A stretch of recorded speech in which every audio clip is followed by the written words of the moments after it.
എന്താണോ ഞെട്ടുന്നത്? ഞെട്ടിക്കുന്ന വാർത്തയാണ് ആശാനെ. എന്താ പെട്ടെന്ന് വായിക്കേ.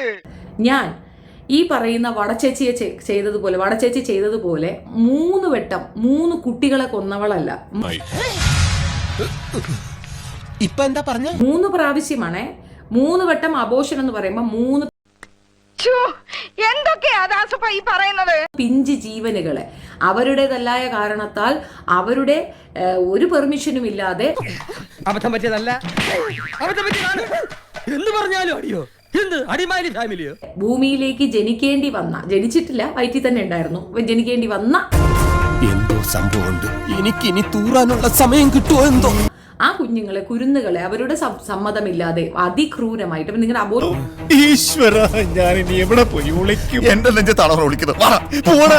നിങ്ങളുടെ അബോർഷൻ സെഗ്മെന്റ് എന്നാണ് നിങ്ങൾ എടുത്തു വെച്ച് നോക്കിയാൽ നിങ്ങൾക്ക് മനസ്സിലാവും. വെറുതെ പോരടിച്ചിപ്പ സമയം കളയാൻ ഒരു തമാശക്ക് ഞാൻ വെറുതെ ആദ്യം നമ്മൾ അങ്ങോട്ട് ഒരു കത്രിക ഇങ്ങനെ വജൈനെ കൂടെ അകത്തോട്ട് വിട്ടിട്ട് ഓരോരോ പോർഷനായിട്ട് കട്ട് ചെയ്താണ് എടുക്കുന്നത്. സത്യമായിട്ടും ഇപ്പൊ നമ്മളൊരു രൂപമായിട്ട് ഉരുവായി കാണുമല്ലോ. ഇപ്പൊ ഇത്ര വീക്ക് കഴിയുമ്പോൾ ഒരു ബോഡി ബിൽഡ് ആവും. നിനക്ക് എന്താ ചെയ്യേണ്ടെന്നറിയോ? നല്ല മുള്ളുമുരുക്കിന്റെ പത്തലൊടിച്ച് 2 കാലും പിടിച്ച് പിടിക്കാതെ മോന്തിക്കിട്ട് ഒരക്കിയാ വേണ്ടത്. എന്താണ് നിന്റെ ഉദ്ദേശം? ആരാണ് നിന്റെ പിന്നില്? അപ്പൊ അതില് കാല് കട്ട് ചെയ്യുക, കൈ കട്ട് ചെയ്യുക, കഴുത്ത് കട്ട് ചെയ്യുക. അതന്നത്തെ ചോരത്തിളപ്പിന് ഇപ്പൊ എന്ത് ചോര തണുത്തു പോയാ? അങ്ങനെ ഓരോരോ പക്ഷെ ഇത്രയും ക്രൂവലായിട്ട് ഞാൻ പറയുന്നത് ക്രൂവൽറ്റി നിങ്ങൾക്ക് മനസ്സിലാവാൻ വേണ്ടിയിട്ടാണ്. ഇങ്ങനത്തെ എന്തൊക്കെയോ ഹോബികളാണ്. അയക്കെന്താ പ്രാന്താണ്? അയ്യോ പൊന്നു മോനെ, പ്രാന്ത് എന്ന് പറഞ്ഞ ഈ സൂക്കറിനെ കുറച്ച് കാണരുത്. ഇത് അതുക്കും മേലെ അത്രയും ക്രൂവലായിട്ട് 3 കുട്ടികളുടെ ഹത്യ നടത്തിയ വടയാണ് ഞാൻ എതിർക്കുന്നത്. ഇവനെയൊക്കെ MG റോഡിൽ നാട്ടുകാരുടെ മുമ്പിൽ വെച്ച് കുരിച്ചു നിർത്തി കൂമ്പിലിടിച്ച് ബാക്കിൽ മണ്ണെണ്ണ ഒഴിച്ച് വായിൽ തിരികെ കത്തിച്ച് ചാമ്പലാക്കണം എന്നാണ് എന്റെ ആത്മാർത്ഥമായ അഭിപ്രായം. എന്റെ ലൈഫ് ഹിസ്റ്ററിയിൽ ഞാൻ അങ്ങനെ ഒന്നും ചെയ്തിട്ടില്ല.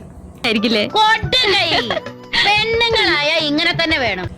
ഇഫ് എനിക്ക് പ്രഗ്നൻസി ഉണ്ടായിട്ടുണ്ടെങ്കിൽ ഞാൻ പ്രസവിച്ചിട്ടുണ്ട്. പിന്നെ വിക്രമൻ ചേട്ടാ യു ആർ ഗ്രേറ്റ്. നീ വെറും വേസ്റ്റ്. അങ്ങനെ പറ.